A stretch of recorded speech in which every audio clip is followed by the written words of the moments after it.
কক্সবাজারের সুগন্ধা পয়েন্টের হোটেল ইলাফ ইন্টারন্যাশনালের মহাব্যবস্থাপক খায়রুল আমিন সামাজিক যোগাযোগ মাধ্যমে চটকদার বিজ্ঞাপনের ফাঁদে ফেলে হাতিয়ে নেন হাজার হাজার টাকা।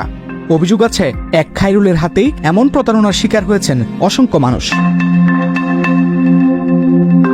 ভুক্তভোগীরা জানান, ফেসবুকে বিভিন্ন পেজে ও গ্রুপে বিশেষ ছাড় ও অফার দেওয়া বিজ্ঞাপন দেখে অনেকেই যোগাযোগ করেন তার সাথে। পরে রুম বুকিং দিতে বিকাশ কিংবা নগদে টাকা পাঠাতে বলেন, কিন্তু কক্সবাজারে এসে দেখেন আর ফোন ধরেন না খায়রুল।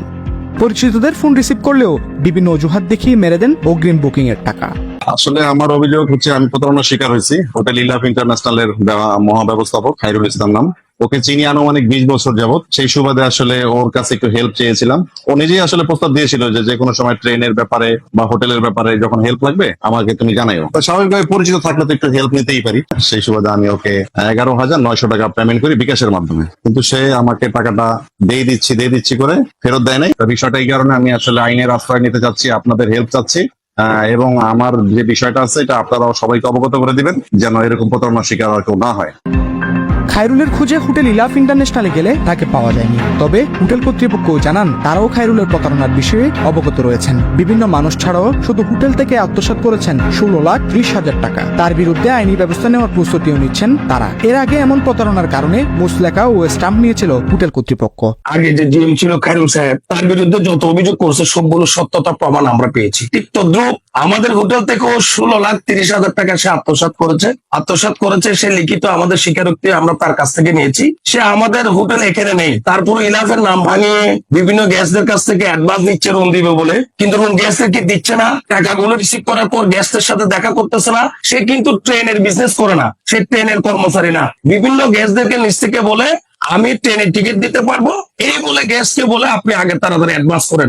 গ্যাস কিন্তু ওর সম্মানের সাথে বিশ্বাস করে ট্রেনের টাকার জন্য অ্যাডভান্স করে, কিন্তু সে গ্যাসের টাকাগুলো রিসিভ করে গ্যাসদেরকে ট্রেনের টিকিটও ব্যাক করে না, টাকাও ব্যাক করে না। এইভাবে আমাদের গ্যাসগুলো হয়রানি হচ্ছে। খুব দ্রুত আমরা তার বিরুদ্ধে আইনগতভাবে একটা আমরা ব্যবস্থা গ্রহণ করার জন্য আমরা সিদ্ধান্ত নিয়েছি। পর্যটন সংশ্লিষ্টরা বলছেন, এমন প্রতারণার ফলে কক্সবাজার বিমুখ হতে পারে পর্যটক।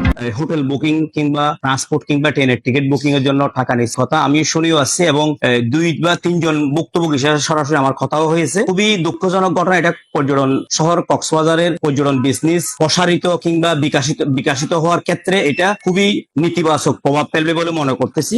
অনলাইনে বুকিং দেওয়ার ক্ষেত্রে যদি পর্যটকরা এ ধরনের হ্যারাসমেন্টের শিকার হয়, তাহলে পর্যটকরা কক্সবাজারের অনলাইনে বুকিং দেওয়া থেকে অনুৎসাহিত হয়ে যাবে এবং কক্সবাজার আসা থেকে মুখ ফিরিয়ে নেবে।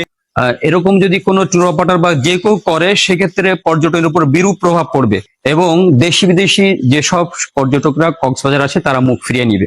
ইতিমধ্যে এই ধরনের কয়েকটা কার্যক্রম ঘটেছে, আমরা দেখেছি পেপার পত্রিকায় বা আমরা সরেজমিনে দেখেছি, এবং আমরা সাথে সাথে সেটা প্রতিকার করার চেষ্টা করেছি। ব্যর্থ কণ্ঠে বলতে চাই, কক্সবাজার পর্যটন হচ্ছে সবার জন্য। এটা আরো যত বেশি নিরাপদ এবং যত বেশি সুচিন্তিতভাবে এটার পরিস্ফুটন করা যায়, সেটা দেশের জন্য এবং পর্যটনের জন্য ভালো দিক বয়ে আনবে।